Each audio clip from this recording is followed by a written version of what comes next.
بلاول بھٹو زرداری صاحب Pakistan Peoples party کو لے کے کافی کنسرنڈ ہیں. لاہور میں انہوں نے الیکشن بھی لڑا اور لاہور کی ان کی جو سیٹ تھی وہ عطا تارڑ صاحب کو گفٹ کر دی گئی.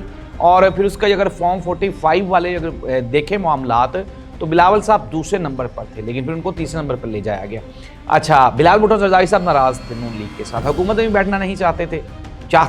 ان کی جو دانش مندی تھی, جو سیاسی بصیرت تھی, وہ یہ کہتی تھی کہ اپوزیشن میں بیٹھ جائیں. لیکن آصف علی زرداری صاحب نے ایک مرتبہ دوبارہ پھر سیاسی بصیرت کا مظاہرہ کرتے ہوئے صدارت, گورنرشپ, سندھ کی حکومت اور بھی جو آئینی عہدے ہیں وہ لے لیے اور مسلم لیگ نون کے سر پہ دستے شفقت رکھ دیا. اب اس چیز کو لے کے جو پارٹی ورکر ہے پاکستان پیپلز پارٹی کا, خصوصاً پنجاب میں اور سندھ میں, پنجاب میں تھوڑا بہت ووٹ ہے پاکستان پیپلز پارٹی کا, سندھ میں آپ یہ کہہ لیں کہ ووٹ تھا. اب وہ جو ووٹ بینک ہے وہ ٹوٹتا ہوا دکھائی دے رہے ہیں. بلاول بھٹو زرداری صاحب کو اپنے نانا اور اپنی جو والدہ کی قربانیاں ہیں وہ صاف سامنے ڈوبتی ہوئی دکھائی دے رہی ہیں. کوئی نظر آ رہا ہے کہ سندھ میں, ناظرین اگر ہم بات کریں سیاست کی, تو سندھ کی جو 90% سیاست ہے وہ سندھ کے پانی کے اردا گرد گھوم